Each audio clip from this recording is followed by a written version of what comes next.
Okay. Just so that when I leave, he can conduct the Q&A. Sure. And not be very disruptive. Yeah? Sure. Yeah, no, absolutely.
James, so Pedro Pedro Feliu. Hey, nice to meet you. Pedro's an assistant professor at the Institute as well. Okay. A colleague, a comparativist with the legislator, basically. In foreign policy and Okay.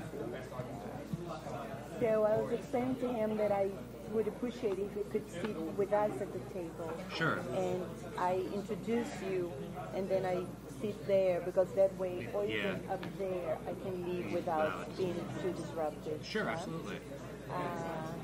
Amos is also here, and I think when Fernando comes, we can get started, right? Cool. Yeah, absolutely.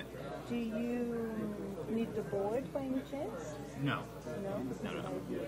And the slides are there. And is this mic working? This one? I don't know. It sounds like it. Yeah.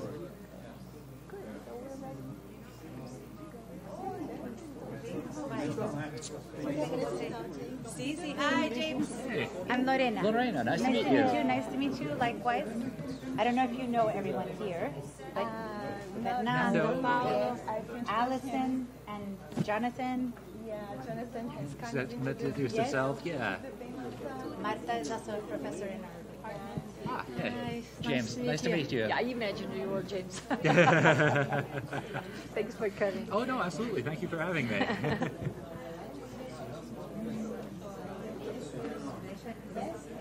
Okay.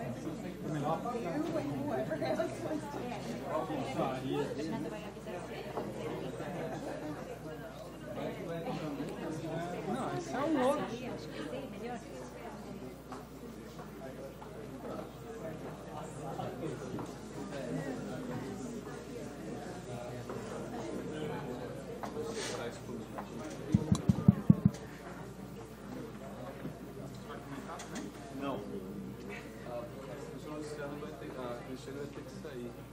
Aí eu só coordeno o debate. Boa noite a todos. As you wish. Yeah, because I'll go there too, yeah. Bem-vindos. It's a great pleasure to host James Hollier tonight for a seminar, a presentation as part of the graduate seminar here in the Department of Political Science. I was charged with the task of introducing James, so I'll do that as briefly as I possibly can. And today, of course, we have the pleasure to count on Fernando Limongi to offer comments to the paper and motivate, a conversation with all of you. James Hollier is Associate Professor in the Political Science Department of the University of Minnesota. His research interests include patronage and corruption, transparency, and the effects of international institutions on domestic politics. He, together with Peter Rosendorf and James Vreeland, published a book titled Information Democracy and Autocracy, Economic Transparency and Political Instability by Cambridge University Press last year. I had the pleasure of hosting James for a brief conversation on the book yesterday, and you're all welcome to hear a somewhat similar conversation tomorrow at Getúlio Vargas Foundation's Econ Department. James received his PhD in politics from New York University in 2012. He is widely published in very prestigious journals, and he's also a member of the editorial board of Comparative Political Studies. Tonight, he is presenting the paper who you all had access to, Parties as Disciplinarians, the Electoral Strategies of Centrist Parties.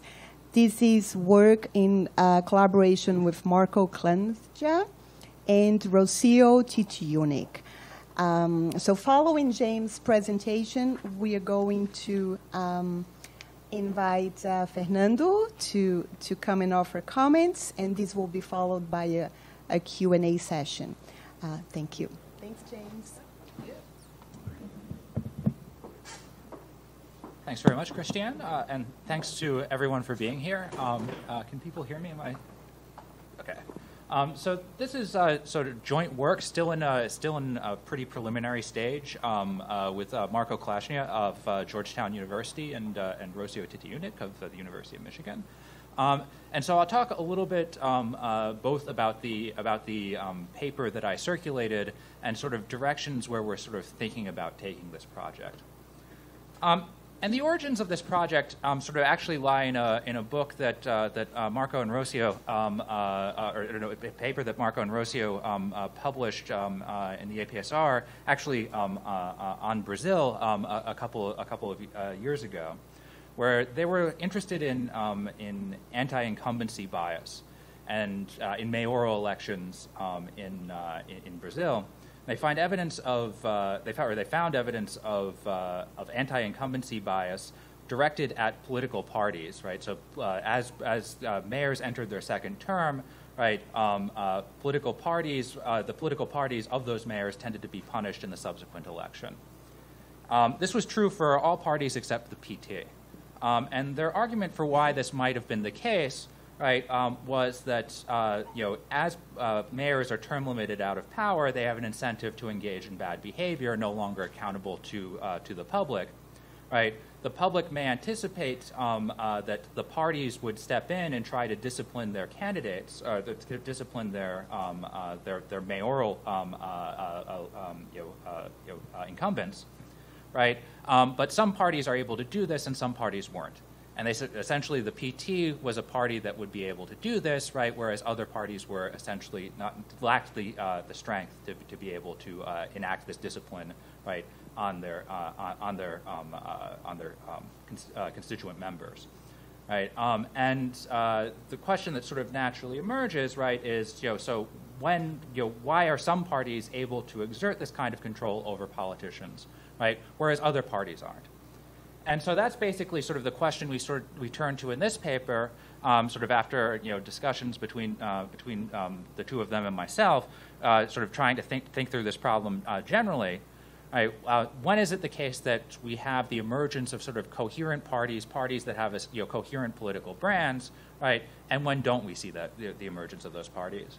And sort of for the larger project, we're interested in what is the implication of the emergence of relatively strong parties versus weaker parties, right, for the survival of democracy. Right, and so the intuitions that we're sort of building with, that we're starting off with, is we're sort of thinking about parties as varying along different dimensions, right? And sort of the classic dimension that shows up in a lot of comparative politics literature is this programmatic versus clientelistic distinction, right? And very often it's pointed out that programmatic parties, right, necessitate very strong party brands, right? They're running on established sort of ideological lines, whereas clientelistic parties, right, tend not to have as sort of established an identity, right? And so this is sort of one dimension that we're sort of interested in exploring. And sort of a dimension that we think we're sort of introducing to this, right, is sort of almost a classic Weberian type of distinction between sort of more charismatic versus more bureaucratic authority. And in more bureaucratic parties, right, you have this sort of top-down mechanisms of control, largely exerted by sort of manipulating the career concerns of politicians, the party center manipulating the career concerns of politicians. And in charismatic parties, right, essentially it's the charisma of individual politicians that dictates everything. Right? And so the traditional story about when we have the emergence of different party types tends to hinge on electoral institutions. And we sort of want to turn away from that and sort of look towards potential other sources of variation. And the ones that we concentrate on in this paper are the degree of ideological polarization within a given polity, or the extremity of the party relative to the rest of the electoral field, and electoral volatility. And so our sort of vague plans for the project, right, and so the paper I circulated are sort of this framing model with sort of the some sets of empirical implications, sort of very crude and preliminary empirical tests, right? And we have in mind here sort of the framing model sets out that political parties, or the electoral strategies of political parties, right, are suffer from two interlocking problems. One is sort of a problem that's sort of well known within the field, which is that establishing a party brand creates a collective action problem amongst politicians, right? That actions that I take as a politician to further the party brand, right, don't just benefit me, but they benefit other members of my party, right? This creates externalities. Naturally, politicians tend to underprovide, right, these kind of actions in equilibrium. Now, the party can potentially overcome this by manipulating the career concerns of politicians, right? By essentially disciplining politicians, right? Promoting those who are acting to, or advancing the careers of those who are promoting the party brand, right? And holding back the careers of those who don't. But the party needs to be able to commit to do this. Right? And in order to commit to do this, essentially they have to say that sometimes we're going to advance the careers of loyal but dull politicians, right, and forgo promoting more charismatic politicians, right, who may not be as active in promoting the party brand. Right? Setting up these interlocking problems in a game theoretic model, right, we generate these three equilibria: a disciplined equilibria, an undisciplined equilibria, and an extremist equilibrium. And to badly paraphrase Tolstoy, right, we find that basically all extremist parties behave in the same way, right, in which they develop strong party brands despite relying on sort of a charismatic style of politics, right, whereas centrist parties, right, sometimes they can be disciplined and rely on career concerns to advance a party brand, right? But other times, and this is true when political volatility or electoral volatility tends to be relatively high, they resort to undisciplined politics, right? Charismatic authority, and they basically lack a party brand when they do that. We then want to we've been thinking about this sort of in relation to potential for democratic backsliding, right? And sort of jumping on a bit of a bandwagon here, right, sort of thinking about this in light of the recent work of Levitsky and Ziblatt, right, who in their book, they argue one of the most important roles of political parties in guarding democracy is to act as gatekeepers, right, screening politicians, right, essentially screening out those politicians who may be threats to democracy, right, and promoting those that are not going to be threats to democracy. And in our model, essentially, the party acts as a screen, right, when it's in a disciplined equilibrium, and doesn't act as a screen when it's pursuing charismatic lines of promotion, right? And so we think then maybe that charismatic authority may be, if we sort of jump on Levitsky and Ziblatt, charismatic authority may eventually open up the road to democratic subversion, right? And so both the extremist parties, right, and the sort of the undisciplined centrist parties may be parties that are singularly ill-suited to protecting democracy. All right. We've also sort of talked about, so so my co-authors are both very much focused on causal identification, working with sort of microdata, and so far have been very tolerant of me running a bunch of under-identified regressions on cross-country data. Right, and so we want to eventually move away from this, right, and think about potentially trying to identify have some more causally identified stories. Right, and so we want thinking about potential external shocks that may jolt the volatility of a given political system, and see if this potentially changes the electoral strategies of parties that weren't directly implicated in the shocks. Right, and so our main thought here is that maybe the Manipuliti scandal in Italy, right, which leads to the total, basically, dissolution of the party of government, the Christian Democrats, right? Maybe this is going to act as a shock to political volatility in Italy, and then maybe change the electoral strategies of parties, right, other than the Christian Democrats who weren't directly implicated in the shock. We actually haven't done any work along these lines yet, but that's sort of spitballing kind of ideas for potentially sort of getting more kind of identification for this. And then finally, we've talked a little bit about the possibility of vicious cycles or virtuous circles in dealing with these situations, right? In that electoral volatility, right, is naturally itself endogenous, right, to the types of strategies that parties are pursuing. So it could be the case, right, that volatility may induce centrist parties to pursue more charismatic politics, and if that then induces more volatility, right, you can see this potentially sort of driving you down towards a bad equilibrium, right? Or if by some chance, right, you reduce volatility, which then encourages more committed politics, right, more bureaucratic politics, it may push you back into and that reduces volatility still further, right? You could see being pushed towards sort of a more virtuous circle. All right. So today I want to talk about the framing model and sort of the empirical implications and sort of some of the preliminary data that comes out of that. And then I'll briefly talk about sort of what we're thinking about, sort of the most developed of these plans that has to do with the implications for democratic survival. Right, so what we're going to do, or what I'm going to do today is sort of go through a model, sort of a very abstracted model, institution-free, where we have a party interacting with a set of political candidates.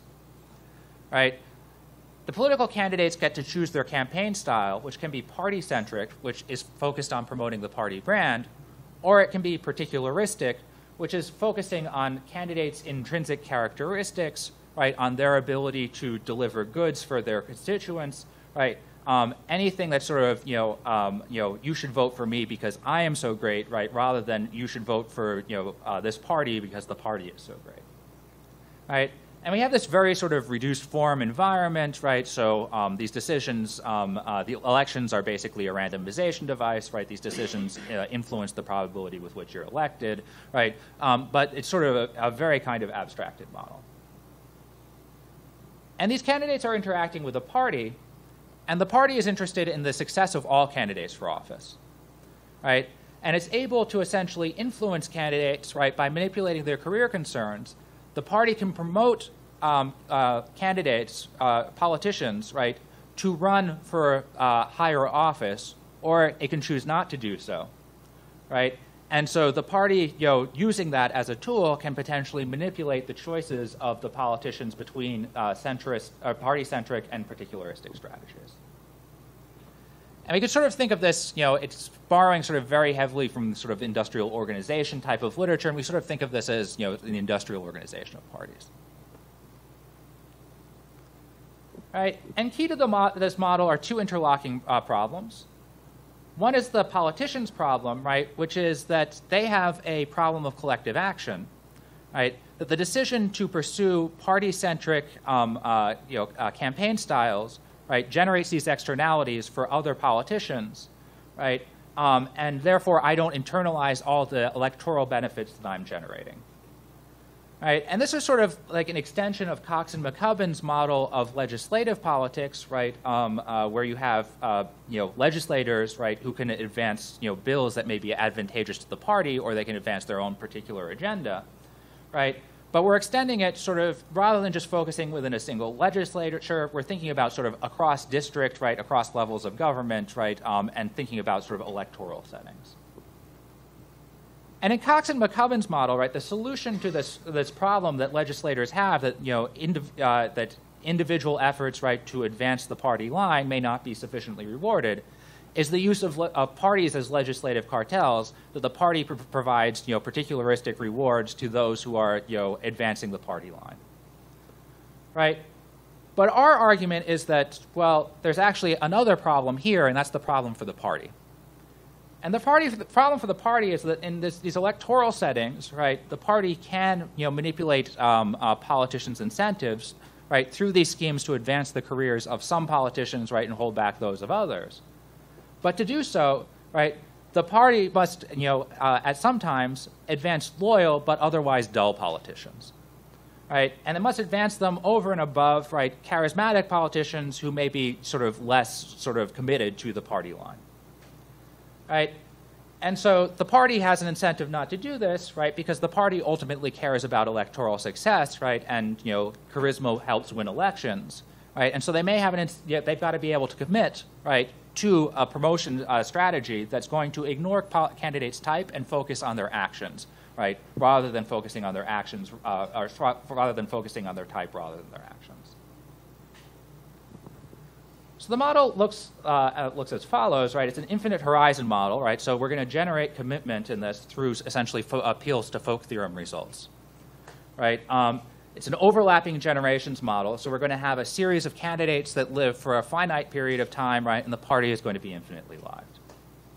The party we label P, and there are n different candidates who are competing for political office, and each of these candidates lives for at most 2 periods, right? So they're going to live for either 1 or 2 periods. In each period, n sub L politicians are born, and another n sub L die, right? So the total number of politicians is constant, right? Those politicians, when they're first born, can compete for lower level offices, and a subset of them can be then advanced by the party to be allowed to compete for higher level offices. Politicians are going to vary in their type, right? Their type is going to be their valence, right? So essentially their charisma, which we're calling nu here. And low valence types are going to have a nu of 0. High valence types are going to have a nu of nu bar, which is just some number greater than 0. And the fixed fraction omega are going to be high types. This type is common knowledge. There's no private information in this model, so the party knows whether they're dealing with a charismatic politician. The politician knows whether they're charismatic or not. Right? The candidates for office in each period that they're alive make an effort decision, which is we're going to simplify down to either a 0 or 1, right? In reality, right, politicians can devote some effort to promoting the party brand, some effort to promoting their own individual brand, right? But to simplify things, we're just going to make this a binary decision, right? And so when E is equal to 1, right, we're going to say that they're campaigning on party-centric lines. Right? And when E is equal to 0, we're going to say they're campaigning on particularistic lines. The party in each period chooses a promotion probability for each of the lower level candidates, right? Each of those who are in their first period of life, right? It can be anything between 0 and 1, right? There are n sub h, right, higher posts to which new politicians can be nominated. And the number of higher posts we're going to constrain here to be bigger than the number of high valence politicians. We could make it smaller. Basically, this just changes who's competing for those last set of offices, right? Is it is there going to be competition amongst high valence types or amongst low valence types? Right? Candidates who aren't nominated for a higher post basically die. They drop out of the game. They get a utility of 0. Candidates are office seeking, right? So they get a benefit from 1 if they win their equal to 1 if they win their lower level posts. They get a utility of 0 if they fail to win, right? And they get a benefit of B greater than 1 from winning a higher level post, right? And again, a benefit of 0 if they fail to win those higher level posts. their probability of victory is just this gamma times x, right, where gamma is a scaling factor to make sure that x lies between 0 and 1. Right? And x here is a function of the effort decisions of all politicians, so lambda times the sum of the effort of all candidates within this party divided by n. Right? Plus 1 minus e, right, this is essentially equal to 1 here, right, if they choose to exert particularistic effort, plus nu, right, which is their charisma level. Right, so notice, right, if a candidate chooses to exert effort, right, exert party-centric effort, she boosts, right, her chances of election by lambda over n. If she decides to produce a particularistic effort, right, she boosts her chances of election by 1. Right, and by lambda here is between n and 1. So because, right, producing, exerting effort on party-centric campaigns, right, increases my chances of election by a factor of lambda over n, right? Since lambda is less than 1, right, or sorry, lambda is less than n, right? I'm always better off individually, right, exerting, right, particularistic effort. But because lambda is bigger than 1, every politician agrees that they would prefer that everyone, right, every member of the party, right, choose to exert, right, party-centric effort rather than having every member of the party exert particularistic effort. Right? So this guarantees, right, that we have this collective action problem, right, that individually politicians are best off exerting efforts towards their own campaign, towards the particularistic lines. Right, but jointly they're all better off, right, by agreeing to exert effort towards party-centric lines. Right. So this is the office-seeking aspect of the utility for candidates. But we're also going to make the candidates, right, somewhat altruistic. Right. They also care about the fate of their co-partisans. Right. And the extent to which they care about the fate of their co-partisans is dictated by this factor alpha. Right? And so their utility is going to be a function, right, of their chances of election this period, right, their chances of promotion times their chances of election, right, times b, right, which is the value of a higher office in the next period, right, plus, right, the chances of everyone else, right, multiplied by alpha. Now, alpha here is picking up a lot of different things, right? But amongst the things that we think it picks up is the degree of ideological intensity, right? The degree of ideological polarization. And the idea here is essentially a reduced form way of representing, right, spatial utilities, right? So an extremist party, right, by the definition of being extreme, is ideologically is made up of politicians who are ideologically quite far of members of other parties, right? So the election of members of other parties is really bad for these politicians. A centrist party, right, or member of a centrist party, right, ideologically, almost by definition, right, is less far on average, right, from her competitors, right? And so seeing, members of other parties come into office is less bad, right, for, members of centrist parties. So presumably highly ideological candidates, right, care a lot about keeping other parties out of office and care a lot about having their own co-partisans, right, taking office. And so that's what we think alpha is picking up here. The party is purely office seeking. All it cares about is maximizing the probability of elections, right? And so it's going, it gets its highest possible utility. Actually, these should be scaled by gamma. Right, by summing over all the x's, right, for the lower level of candidates, and summing over all the x's, right, for all the higher level candidates, where the higher level offices are worth more to the party than the lower level offices. What this implies then is, right, because everyone is within the party is jointly better off, right, if we all exert party-centric effort, the party wants all candidates to exert party-centric effort. But the party also wants, right, because X is increased whenever we have charismatic politicians, because our chances of winning any given office are higher when the candidate is charismatic, right, the party also wants to advance, right, charismatic types of politicians. right? And so this is the sort of the natural commitment trade-off that the party is going to face. So the timing is that all politicians make their effort decisions, right? The election outcomes in the first round are determined, right? The party determines who's going to actually, be promoted, right, to run for office in a second, in a higher level for a higher level post, right? All politicians then make their subsequent effort decisions, right? And then the game is going to, the elections take place and the game repeats itself. And we're going to look for a pure strategy subgame perfect equilibria to this game, right? And the equilibria is going to be a strategy profile that specifies, right, E for each candidate, right, which is going to be a mapping from her type, right, and her promotion probability into an effort decision, either a 0 or a 1. And for a party, right, it's going to be a determination for each individual candidate, right, of the promotion probability, which is going to be a function of that candidate's type and her effort decision, and it maps it into the 0-1 unit interval, right, with probability. And we're going to characterize 3 equilibria to this game: an extremist equilibrium, an uncommitted equilibrium, and a committed equilibrium. And in the extremist equilibrium, right, alpha is really high. And so politicians care about, right, the electoral fates of their co-partisans a lot. And the effect of this, right, is that the externalities that they're generating by pursuing party-centric efforts are internalized, right? So they no longer face, right, this collective action problem.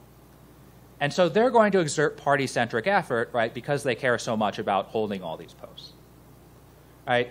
Because politicians are already exerting party-centric effort, the party can just say, all right, well, given that everyone's acting the same way, we'll just promote the high types, right, the most charismatic types that we can, right?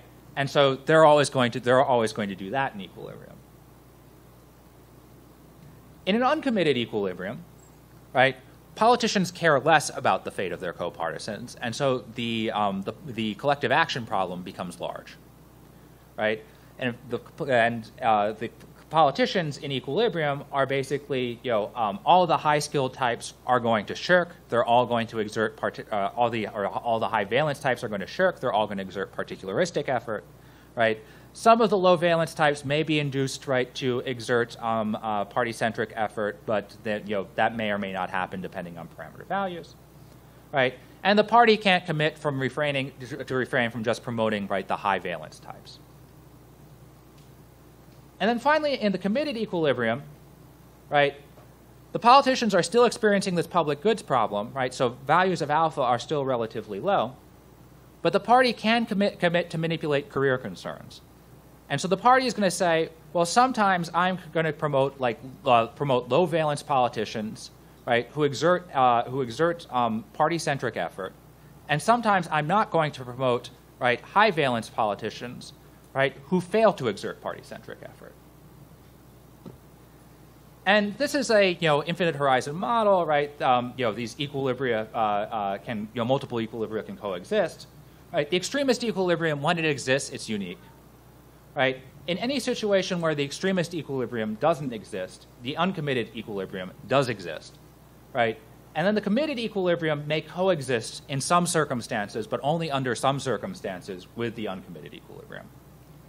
Everyone is better off in the committed equilibrium, and so we're going to assume that when the committed equilibrium exists, it's going to be the equilibrium that's actually played. Right, and so these are just some definitions, right? So this is the value of alpha above which the extremist equilibrium exists, right? So when ideological intensity exceeds this level, right, then we get a unique subgame perfect equilibrium in which all types, right, of politician in their first effort, in their first period of life, exert party-centric effort, right? The party always promotes high valence types, sometimes promotes low valence types, right? Randomly selects amongst the remaining politicians. And in the second period of life, right, if alpha exceeds an even higher level, then even the senior politicians will exert party-centric effort. If it's below that level, then all the senior politicians, regardless of type, choose not to exert party-centric effort. In the uncommitted equilibrium, this exists only if alpha is less than this threshold just defined back here, right? Then there's a subgame perfect equilibrium that will always exist, right, in which the party promotes high valence types with probability 1, right? And all those high valence types, because they know they're getting promoted, regardless of what they do, say screw it, right? Why exert a party-centric effort when I could exert particularistic effort, right? So they all choose to exert particularistic effort, right? Now, the low valence politicians, right? If there are essentially enough posts that they can, that remain after all the high valence politicians are promoted to run for these senior offices, the low valence politicians may be induced to compete amongst themselves, right, for these posts, right, and then they can be induced to exert party-centric effort, right. If not, right, if there's fewer senior posts than that, then they're going to say, okay, even if I act well, my chances of actually getting one of these senior posts are so low that I may as well shirk as well, and I'm going to exert particularistic effort as well. And then all senior politicians, right, this is true in any non-extremist equilibrium, right, all senior politicians in their second period of life know they're dying tomorrow, right, and so they are just going to shirk, right, and exert particularistic effort. Right. Then finally, for the committed equilibrium, right, we're going to have two, right, incentive compatibility constraints, right, for low valence and high valence politicians, right. This is the minimum probability with which the party needs to advance my candidacy for senior office, right, such that I would be willing to exert, party-centric effort. And then we're going to have a restriction, right? Valence can't the valence of high valence types can't be too high, right? Charisma can't be too electorally valuable, right? If it's super, right, off the charts, right, you nominate a charismatic politician, they're guaranteed to win, right? Then the party is never going to be able to commit, right? But for values of valence that are less than this, right? You can induce the party to commit, and you can induce the party to commit if the discount factor is sufficiently high, right? So you can define a value of the discount factor, which we're calling delta hat, right? If delta is bigger than delta, and that's going to be a function of nu bar, right? It's as nu bar increases, delta hat also has to increase, right? For values of delta bigger than delta hat, right, the party can commit, right? For values of delta less than delta hat, the party can't commit. And so in a committed equilibrium, we need alpha to be, right, less than alpha bar, right? You need candidates to be not too ideologically extreme. And you need delta to be bigger than delta hat, right, which we're interpreting as electoral volatility can't be too high, right? Then what you're going to have in equilibrium is that the party is going to never promote anyone who fails to exert a party-centric effort. They'll promote low valence types with the lowest possible, right, probability that they can do, and such that the incentive compatibility constraint is satisfied, right? They'll promote high valence types with the highest probability that they can that's consistent with that, right? And this all happens along the equilibrium path, right? All lower level politicians are induced to exert party-centric effort, right? Higher level politicians, since they're going to die in their second period of life, right, they're not facing any consequences down the road, so they're going to exert particularistic effort, right? And to keep the party honest, right, to keep the party adopting these promotion strategies, should the party ever deviate from this strategy, right, the politicians are just going to revert back to the uncommitted equilibrium, to their effort decisions in the uncommitted equilibrium. So this is the parameter space, right? So the different types of equilibria that we generate, right? So if the politicians are sufficiently, right, ideologically extreme, we find ourselves in this extremist equilibrium, right? If we have, then we have this delta hat of nu here, right, which is, difficult to see, but it is slightly downward sloping as a function of alpha, right? If we're above that, delta hat of nu, we're in the committed equilibrium, and if we're below that delta hat, right, we're in the uncommitted equilibrium. Right, so we operationalize delta then as the level of electoral volatility, and what this says then, right, is, right, when electoral volatility is high, centrist political parties, right, are going to be act in an uncommitted manner. When electoral volatility is low, centrist parties can act in a committed manner. Right, regardless of the level of electoral volatility, right, extremist parties, right, have a clear party brand, but promote candidates based solely on charisma.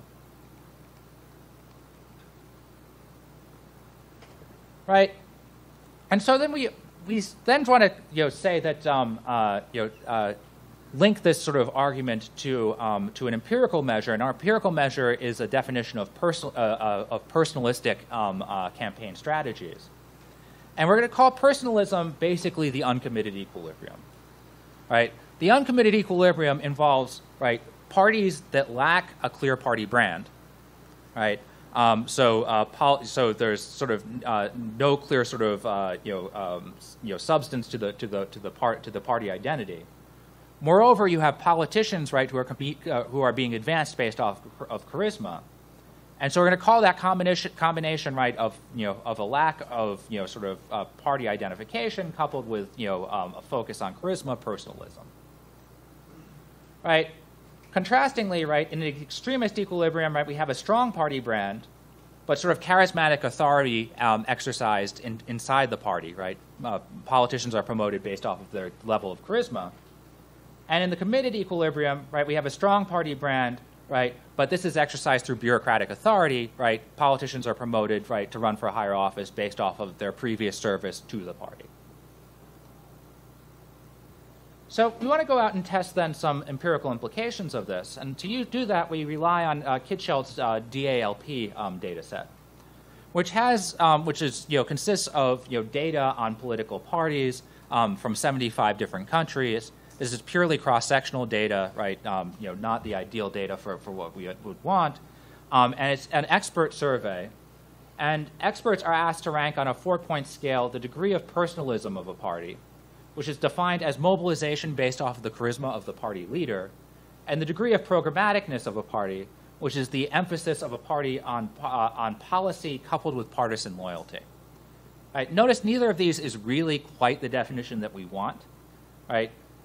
Programmatic parties, right, almost by definition, right, have to have a strong party brand, and notice the sort of the degree emphasis on partisan loyalty, fits neatly with our sort of notion of having a strong party brand, right? But we can imagine parties that are non-programmatic, but also but also have a clear party brand, right? The party that gets stuff done, right?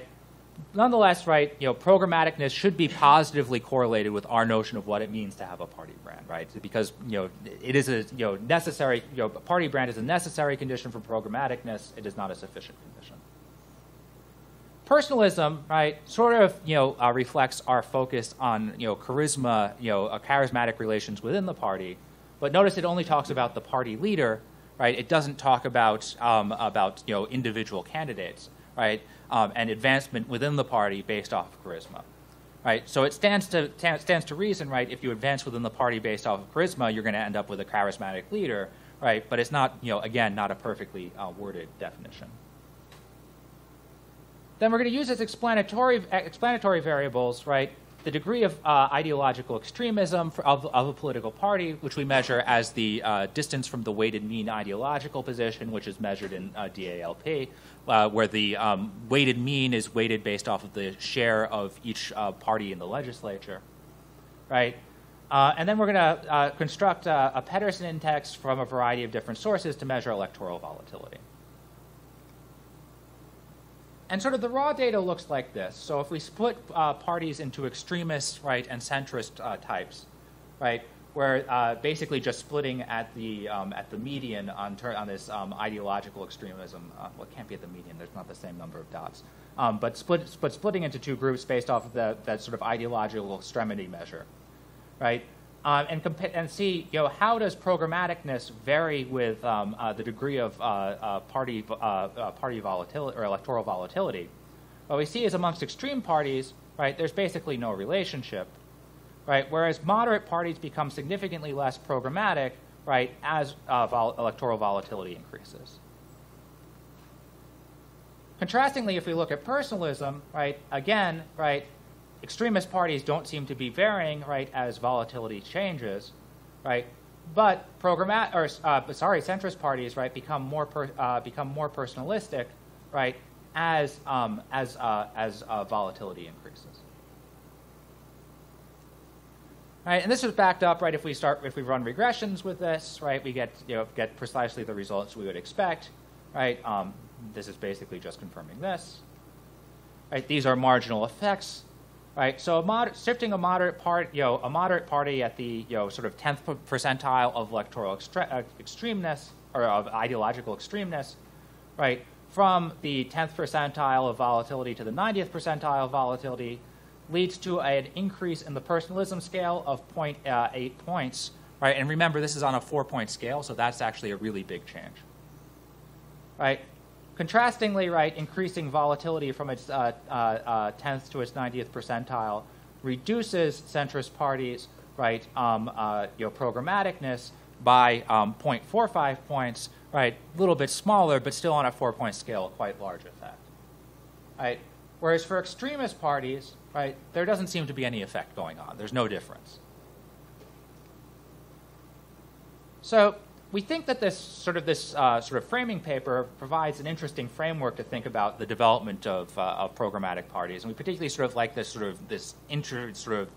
interlinked problems, right? The party's problem of commitment with the politician's problem, right, of collective action, right? You produce these sort of unexpected sort of relationships with programmaticness and personalism that and the variance between extremist and non-extremist parties. We hope eventually to extend this to start thinking about democratic backsliding, right? And we think here that sort of the charismatic equilibria, right, both the extremist equilibrium and the uncommitted equilibrium, may entail sort of threats to democracy, right? And because in neither of these equilibria is the party acting as a screen on candidates, right? It's basically just going out and finding the most charismatic candidates and saying, we're going to advance those for higher office, right? Regardless of past behavior, right? We're focusing on type rather than behavior in our advancement decisions, right? And so what we want to test then is this mechanism that extremist or uncommitted equilibria leads to charismatic authority, which leads to democratic backsliding. And the data that we've got so far come from Shi and Yao, who have a working paper looking at biographical data of leaders across a very wide range of countries over a long period of time, right? And they have biographical data that includes sort of leaders' past, service in government and past service, right, in their party. And right, so charismatic authority, right, presumably means that we would be willing to promote, right, leaders who are charismatic but have no past experience. And so we're thinking of this as promoting outsiders, right, people from outside, outside of the party, right, who have no experience, right, serving in cabinet, serving in the legislature, right. And we want to see then, is it the case, right, that we have sort of, as we have, parties that are polarized relative to sort of the electoral mean that are more extremist, right, and as we have higher levels of electoral volatility, right, is it more likely that we get, national leaders who are outsiders, right? And then we want to look at, is it the case that if we have these outsiders, right, as leaders, are these countries more prone to democratic backsliding, right? And then ultimately, right, hopefully we could try to, take at least some steps, right, to tease out sort of what's the causal nexus between all three of these, right? Though in observational data, that's going to be a very serious ask and rely on a lot of assumptions. But sort of that's our hopes for future plans. So that's what I had in terms of presentation. So I'll turn things over to Fernando for a discussion.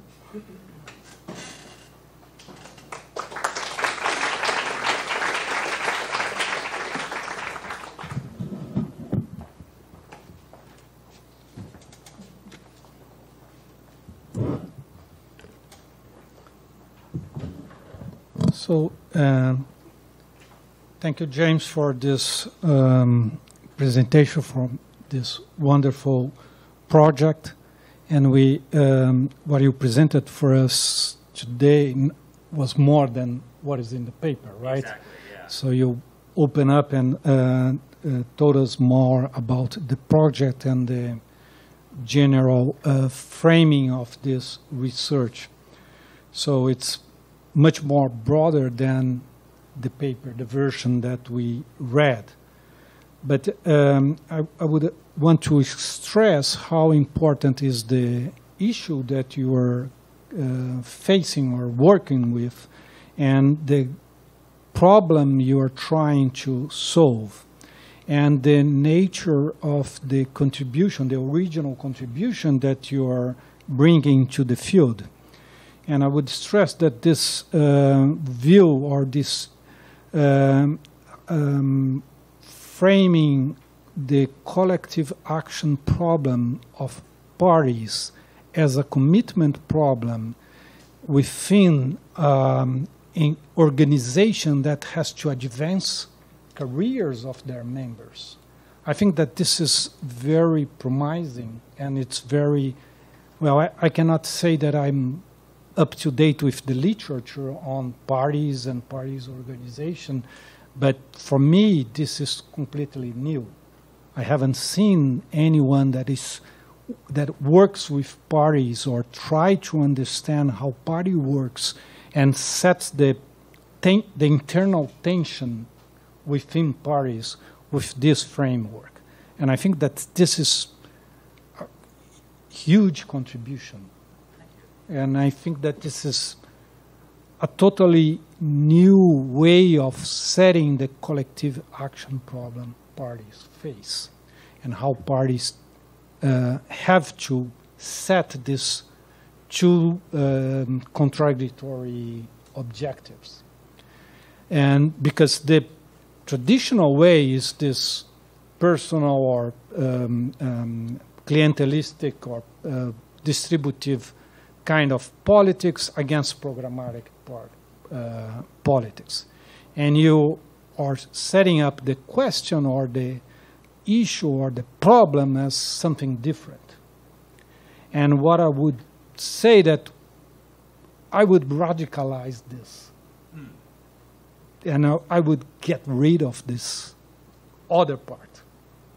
And what I was kind of, as I started to read, I was kind of thrilled with this. Wow, there is something new here.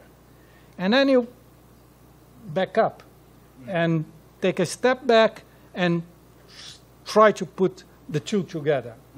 I would just forget about it. Okay. So this is something new.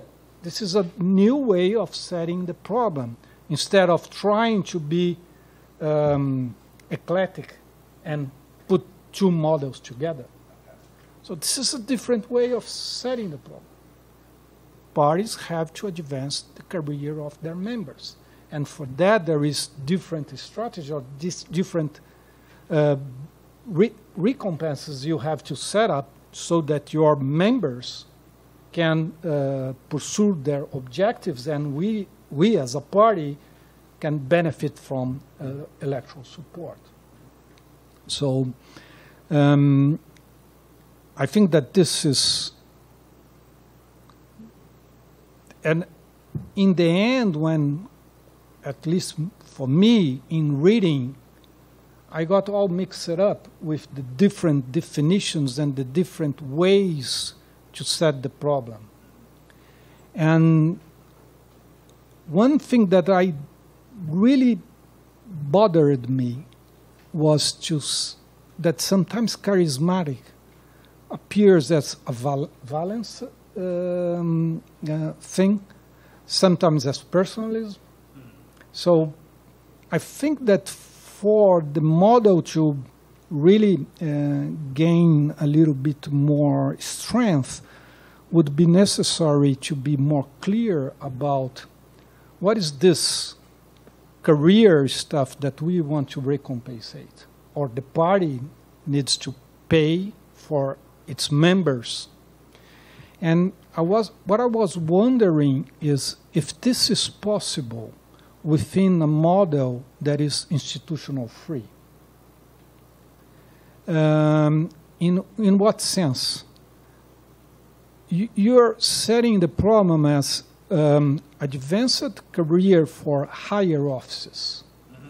So what higher offices are these higher offices? Yeah. So the party has to solve a problem in which there are people that are running for some level of competition that is responding to or have to adapt their strategy to a certain type or a subset of voters. Mm-hmm.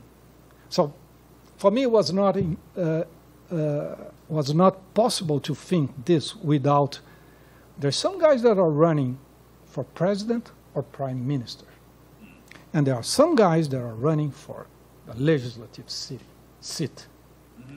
And these asks for different strategies or different ways of being recognized by voters. And if there is, so it was difficult to me to understand what was this career advancement. Because we can think of two career advancements within the party organization mm-hmm. and with voters. Mm-hmm. And the traditional setup, the one that the clash or the conflict is between distributivist or pork barrel type of personalism mm-hmm. and programmatic, is that the people that advance within the party are the ones that are programmatic, mm-hmm. right? So then you go to the leadership and you run for the office. And you're saying, well, maybe this is not the best strategy for a party that has to face a presidential campaign or in which the campaign for prime minister took over, or it's now more important than for legislative seat. Right. And then I would go back to Efficient Secret and Cox. So Cox says in that book that whenever the high office takes over, then ideology and programmatic is the what parties will care about, mm-hmm. and what candidates will also care about. So you cannot care about this kind of stuff if you're running separate campaigns. And this is the way the model, the Mayhew or Fiorina model for Fiorina model for American politics works. We don't need the party because every one of us, members of the party, are running different elections. Mm-hmm. So we need no coordination at all. Mm-hmm. So it's totally personalistic. But if there is someone that is running for a higher office that is national, then the party needs a brand. Okay. Yeah. Okay? Mm-hmm. So this is one point. And the second point was related to the model. I've had a very hard time understanding which of these parameters are systemic and which of these parameters are parties parameters. So mm-hmm. alpha, mm-hmm. ideological. So if there is a high ideological, so what is this alpha? Is how ideological is the system, or how ideological are the members of the parties? Yeah, in reality, it's more like how ideological are the members of the parties. Yeah, but there is no subscript.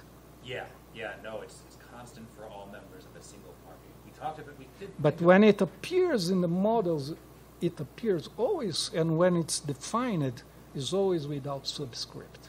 Yeah. So that's what I was, is this something that is systemic, or this is partisan? So parties have certain composition of members that are ideological. So that's the only way that I can understand three types of equilibrium.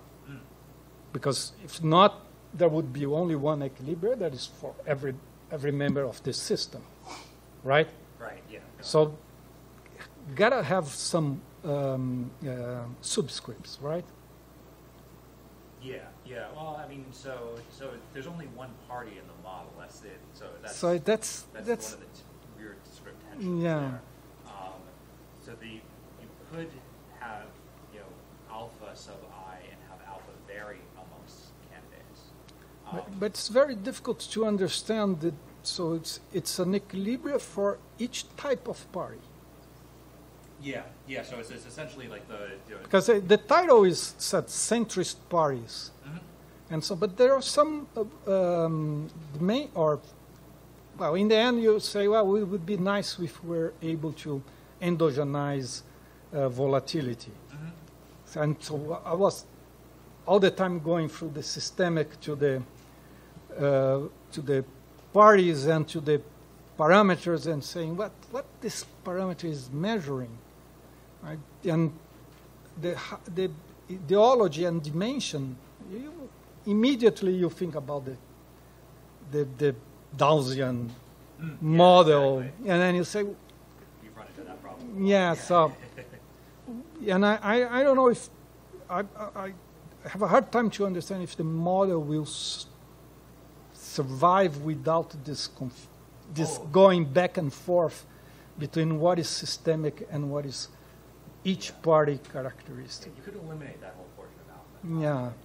Yeah, yeah. So I kind of got very confused about that, and to understand the reach of the model, given that there are so many parameters that are party, if they are partisan parameters, or if they are systemic, how do you have diversity of parties? If they were systemic, you would have only one party in the system. And so they cannot be systemic. They have to be partisan. So where these different parameters come from? And in the end, you ended up getting the result from the definition of the parameters. So that any model runs into this problem, and you have to define what is exogenous and what is endogenous, and what you can treat, what you cannot treat. So I'm really got confused about that and had a problem saying where this charisma comes from, for instance.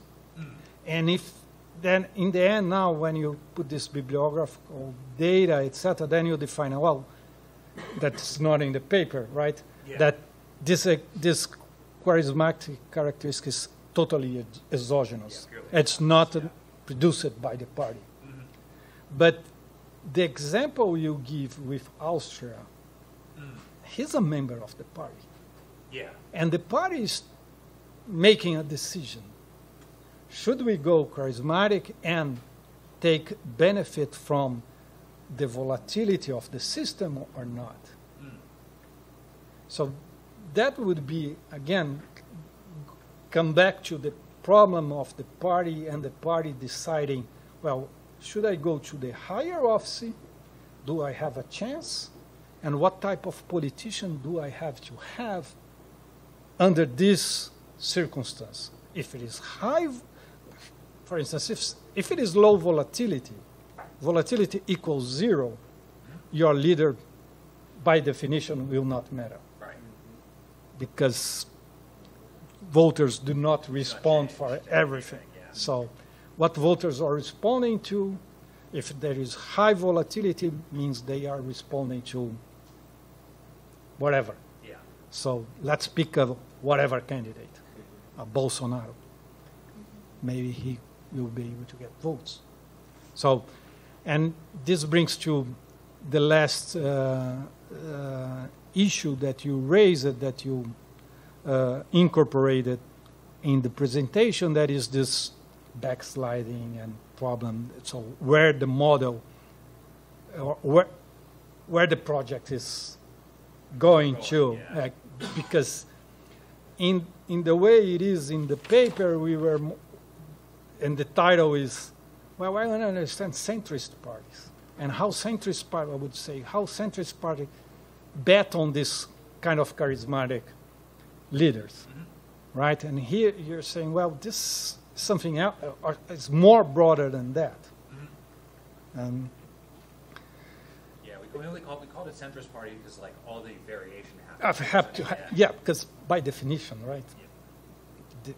The extremists, they are not running for office. Yeah. They just don't care. Otherwise, they would not be extremists. Or they have to have a charismatic guy to combine the two things. Right. So what I would question a little bit is this view, last point and more related to the presentation, but there are some hints through the paper.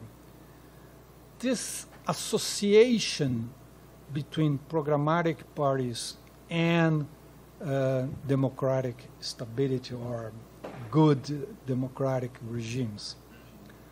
I myself, I am more radical on this point and more the second book by Cox and McCubbin's industrial organization view of parties, saying parties may take any type of organization.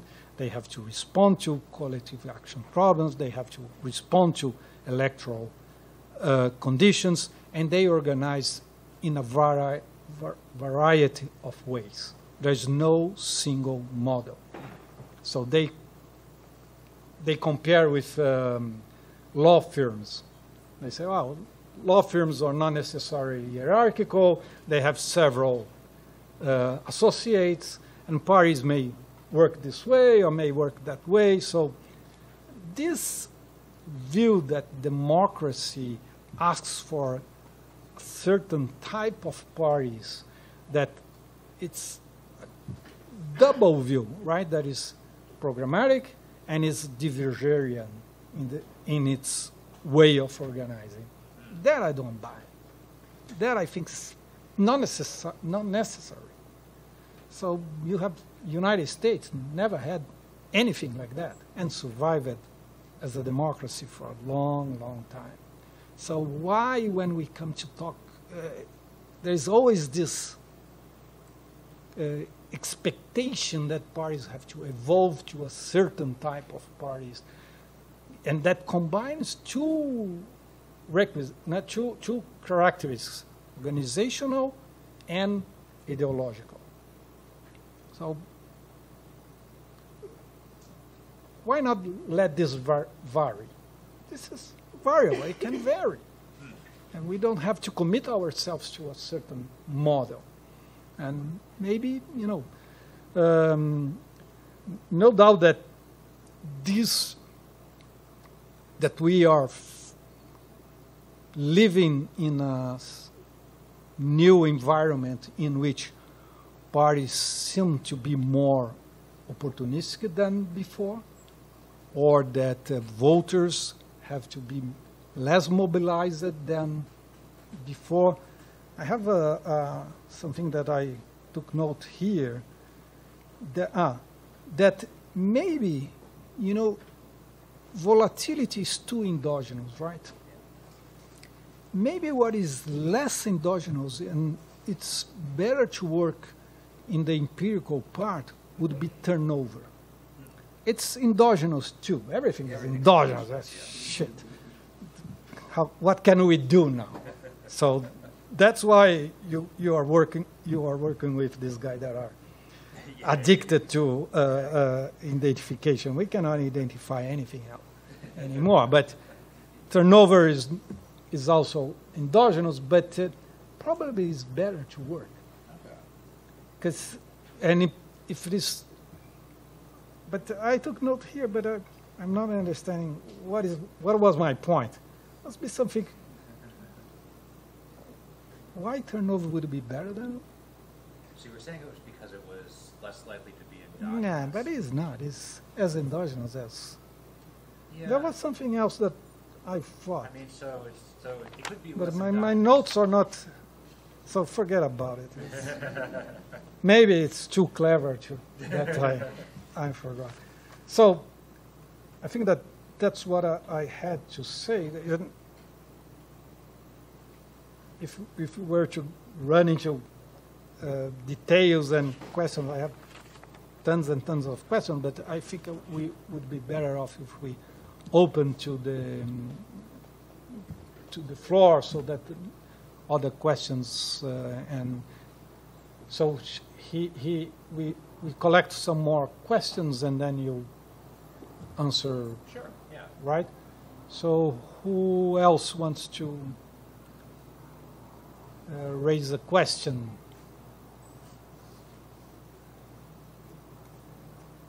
So this way of organizing is no good. So, because we had a tradition in here that professors wait and students make the first questions. And some genius come with this solution that I should talk first. So now they are all shy. So who is going to ask something? Otherwise, we will not leave. 3 questions. Close the door.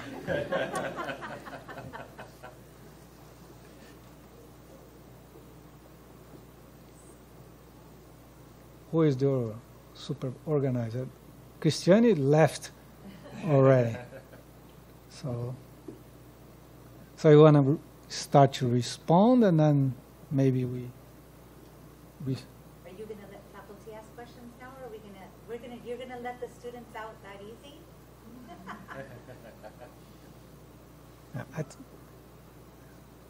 The usual suspects are not in here today. There are some students that always make a question. Yes. They are not in here today. That's why they are in hard work. And it's too mathematical to them. Too much of a model. See? Have to study mathematics. I have a question. So let's open for faculty. So, kind of, and more thinking even from asking for the students and for us thinking about when you're building your model is kind of thinking through kind of a sequential. Do I have to talk in the microphone? Yes. So, first, thank you for the presentation. Thank you for the paper. It's a really interesting project, as Fernando was saying. I think it's really interesting. Is it any different? Pardon? You have to put it on. But it's green. Right? Okay. So. I'm just quiet. I have to talk louder. Okay. Nice. So my question is more thinking about in the part where you're developing the formal model, you have kind of a sequence of we're going through a very sequential analysis.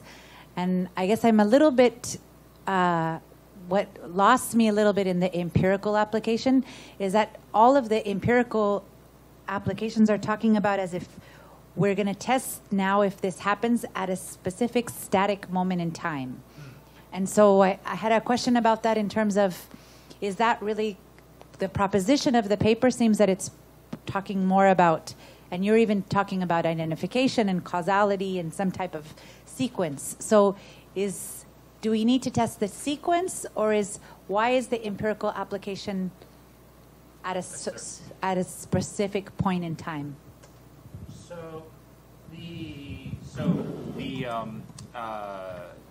So part of the reason why the empirical application is at a specific point in time is because the data are at a specific point in time, and so there's this is purely cross-sectional data, and so there's sort of no opportunity for doing anything else.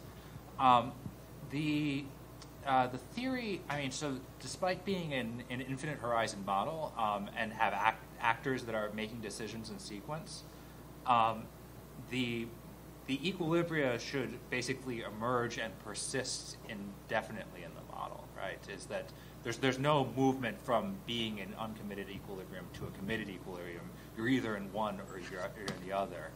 And so the results are basically all comparative statics, testing, as you shift this parameter, it pushes you from, are you pushed from being in one equilibrium to another equilibrium? And so, that could be like, some, exogenous shock that happens over time, or it could be, a comparison across cases that, that have sort of different characteristics, but there's sort of there's no notion in the theory, and it's true of most sort of infinite horizon models, is that there's sort of no notion of actual sort of convergence to a particular point. There are exceptions, but the most common way that these are set up is basically like, same thing happens over and over and over again forever.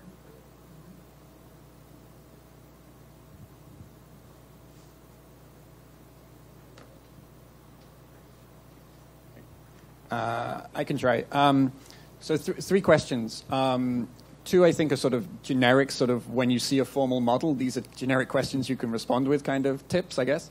And one is,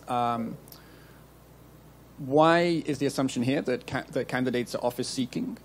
It seems like a lot of the work to say that they care about co-partisans is really just to say that they're policy-seeking, right? They only care about co-partisans because they're on the same part of the spectrum. So why do all that apparatus? Why not just jump and say policy-seeking instead of office-seeking? Right.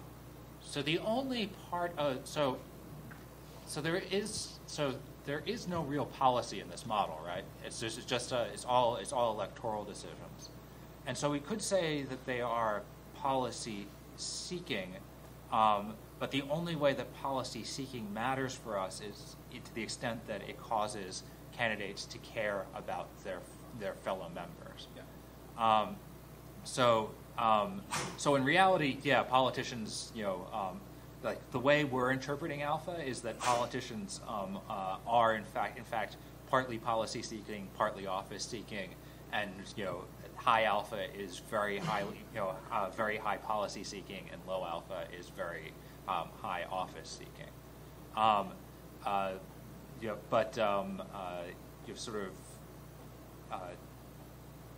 But in order to have it, sort of affect their, in order to have it actually affect their decision over effort allocations in these electoral settings, since there is no policy, the only way you can do that is to say, okay, well, it's because I care about, I'm internalizing this externality. And then the second question, I guess, then is another sort of generic question, right? If you were to bring private information into the model, not for their type, because presumably charisma is something that people exhibit quite publicly, but for effort within the party in promoting the party's platform, it's not always obvious whether a candidate is hurting when they're shouting for the party or whether they really believe, right? And I was trying to work out, but it wasn't clear to me how by making effort private and something that parties would have to sort of try and maybe learn over time or something, would that change? Would that make it more, would that encourage discipline? Would that provide another means of rewarding the most effortful candidates and therefore selecting those into promotion? Or would it, I don't know if it would promote charismatic behavior or what. I guess that's another. Yeah, my expectation, so I haven't looked at it, but my expectation is that would tend to cause the party to focus on the only thing that they can clearly observe, which would then be type. Okay. Which would probably tend to push you sort of more and more towards the uncommitted equilibrium, or towards sort of charismatic promotion strategies. Yeah. Okay.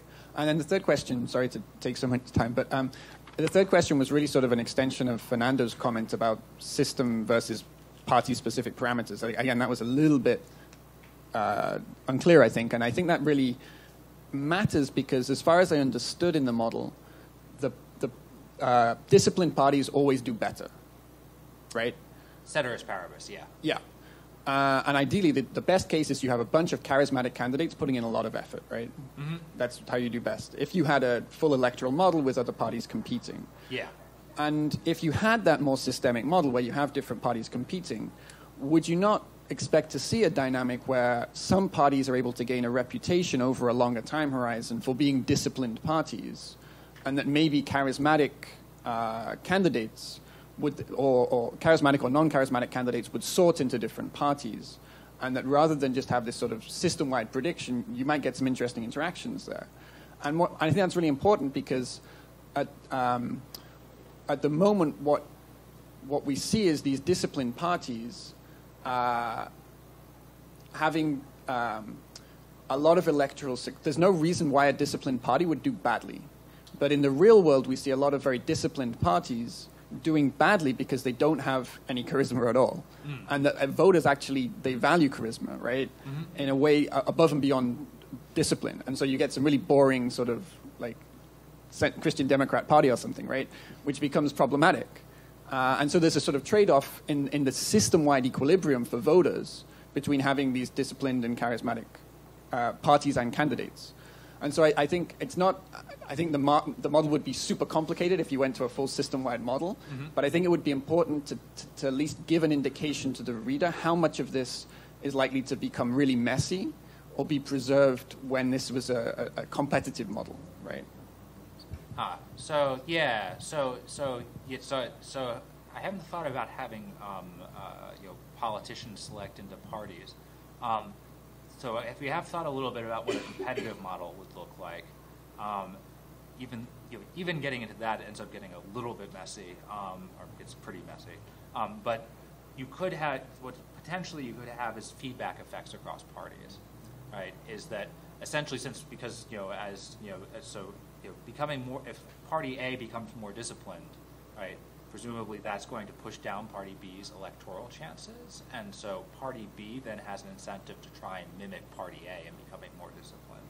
And so you have this sort of feedback. You should have this feedback effect that the presence of strong electoral competition presumably should be an inducement towards parties exercising more control, more discipline. At least that's sort of what the intuition is. We haven't solved for a fully competitive case.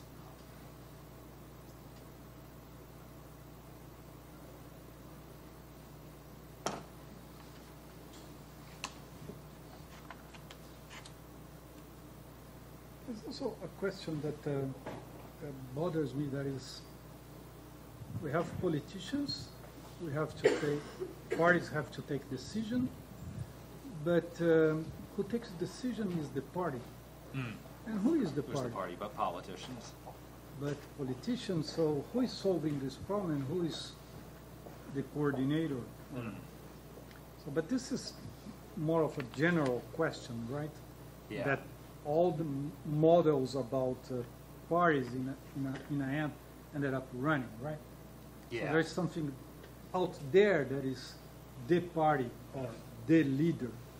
But how he became a leader, that's why I said, well, if you go through the standard model, the way to climb the ladder within the party is to be a disciplined member. Then you get this boring party that has no candidate with appeal, with electoral appeal, because what he does, he obeys. Who wants to be ruled by someone that only knows how to obey? So it doesn't work. So that's why but anyway, the problem with models of parties, and I think that you guys are kind of unjust with the literature when you say there is no model of parties or there is no explanation. We know that there is no democracy with democracy is unthinkable with party, but there is no commonly shared explanation to the necessity of parties. Necessity we have. What we do not have is a shared explanation for how parties are kept together, right? That is a different question. Okay, yeah. And what holds party together and how parties are able to conciliate these different tasks. But they do. They exist. Right. And they solve this problem. Some better, some worse, some survive, some do not, some lose elections, some more win.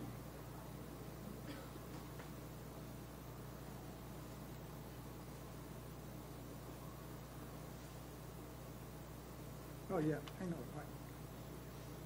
That centrist parties will be the ones that are more affected by volatility makes sense, right? Yes, because they want to respond. They are trying to, by definition, or if we are working in the Downsian model, extremist party will not win, right? It's the median voter theorem, so you have to be in the center. Right. So that's why I thought about turnover as a better way to turnout. Oh, turnout. Okay. Turnout. Okay. I said turnover. It's turnout as a better way to motivate that, because with volatility it's kind of automatic. Yeah. Yeah. With turnout, you have to mobilize voters that are getting out of the system. So to bring them back, you appeal to a charismatic leader. Ah. Okay. Yeah. Yeah. Maybe you give a more. That was my. That's why. Yeah, it's just mapping that into the parameters of the model is a little bit trickier. Is because when sort of the volatility measure that makes most sense for us, at least in interpreting it as the discount parameter, is like extra system volatility, where really it's like parties living and dying, and they're. But I have a hard time thinking volatility as the measure of discount factor. That I really did not understand. How can this be interpreted as that? Right. So like it's the degree of present focusedness, right? So it's so if things are for reasons that you can't control, right? For reasons I couldn't control, like I was going to get hit by lightning tomorrow, I should be living today like it's my last, right? So for the then parties, I go for a charismatic guy.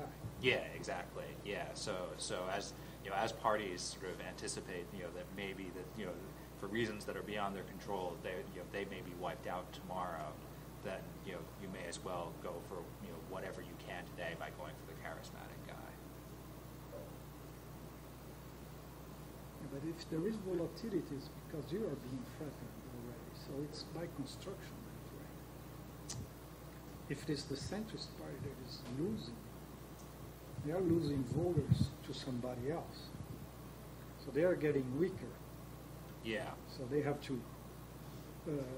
So you're saying centrist parties are getting weaker in this, and their best strategy is to respond with a charismatic leader.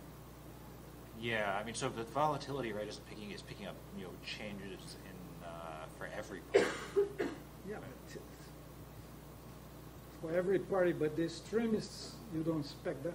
Or if the extremists are the ones that are gaining, they have to be moving to the center or not. I don't know if that's necessarily true. Austria again. You end up with a Green Party candidate and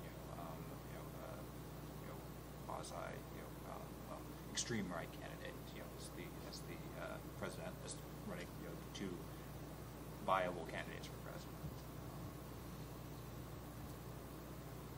Any other question? You want to wrap up or? Sure.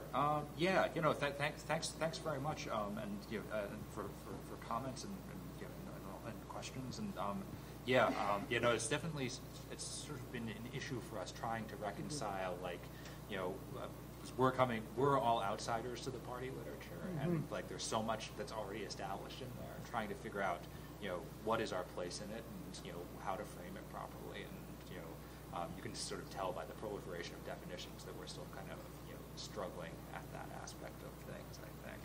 And so that's really helpful. Narrowing our focus, maybe the right way to go. Too many parameters and too many definitions of Of concepts. Concepts. Yeah, no. So it would be better to have a clearer and stronger message. Yeah. This is the problem. And I think you are at the center of the problem. You got at the heart of the question. That is, I haven't seen people putting that way.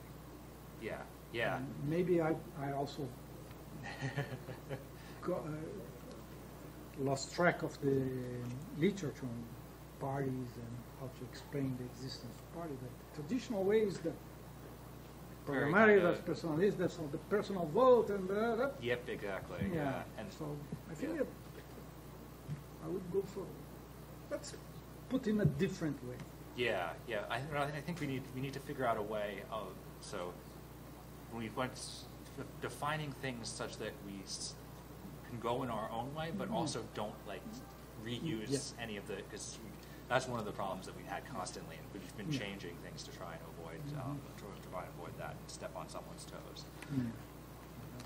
Yes. Okay, so can we finish? So thank you very much for your presentation and contribution for our thinking about these issues. Thank you very much. Yeah, thank you.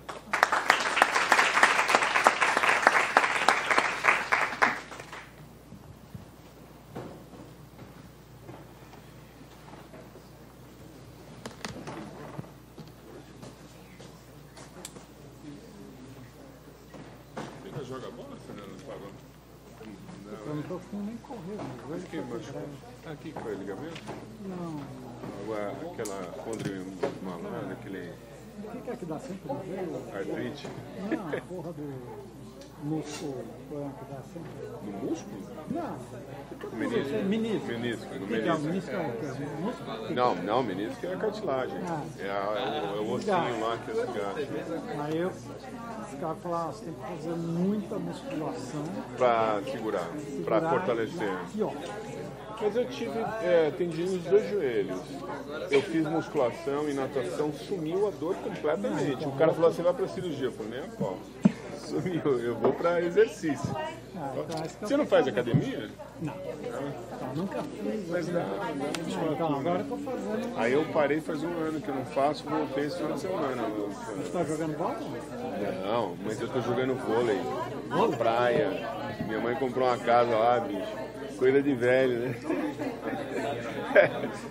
Bom te ver, Fernando. Depois a gente fala. Um abraço. Nice to see you. Okay. See you. Tomorrow FGV, right? Yeah, exactly. You should be receiving a lot of money for that, no? Not that much. I'll see if I can get that to... Tomorrow, here from Worcester. FGV has money. See ya. Well, you're going to take metro or you're leaving?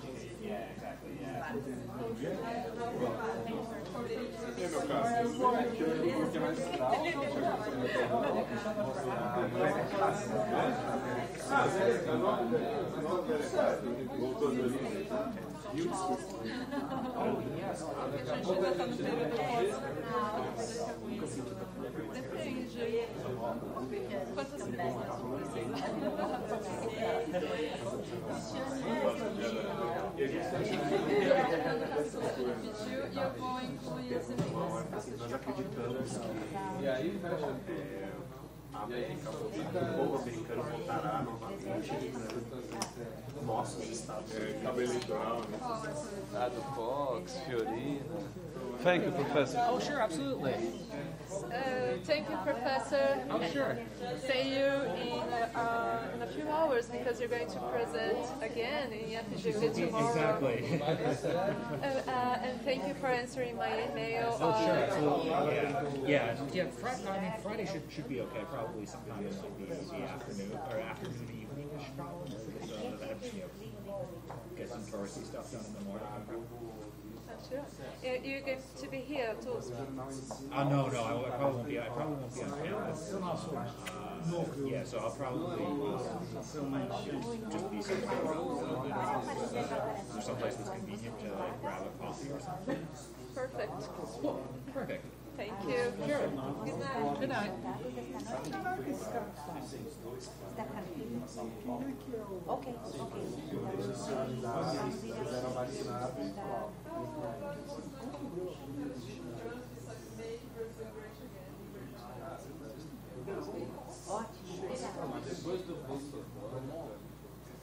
hard. No, that's That used to cut down. Vamos lá, rapidão. Aí você fica quase como se estava no seminário. Você estava no seminário. Sempre leva como conceito de uma demanda música. E aí tem aqueles da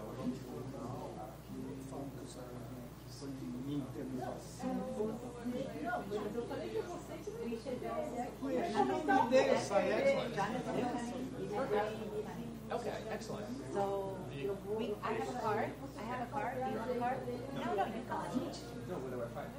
No, but yes. So you can go with Fernando. Okay. And then we'll go with three of us. Okay, perfect. Sounds good. Yeah.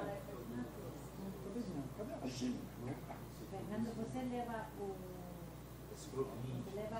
Eu vou te passar os dados de... Peraí, tivemos um problema aqui, gráfico. É, sim. Não. Agora não tem aqui. 15 de maio.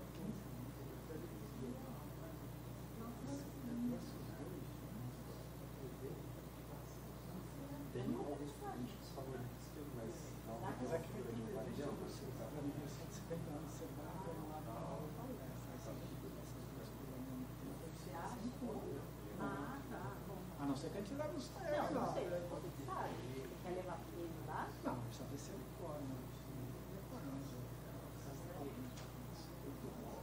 Bom, enfim, ele deu essas datas. Okay. Tá, eu vou te mandar. Você vai sair aqui. Yeah, say that, yeah. So service coming 15th of May. May 15th. Another? No, May 20. Another supposed comes May 15th. Ah, okay. This is like the NYU. Yeah, no, the thing is that they could come together at the same time. Mas eu vou falar para você tudo aqui. Bye, James. Bye. Okay, let's go. Yes, you're going to take James and we're going to go the three of us because there's 5 of us. So do you have a car? I have a car. Okay, then we're good. You and James, we're the three of us. We meet you at the restaurant. Why don't you come before? You have another car? Yes. Oh, you have a car now? I have a car. Only tonight, not all the time. What's going on? Only tonight. What It's is not, going it's not. on? I got special permission tonight, but I usually don't have. Because my husband and I, we have 3 kids, so the person that is here is not the bus, or the kids. So usually you lose the car. That makes sense. Where are you staying? So I'm down at the just off of Paulista. Here we're done.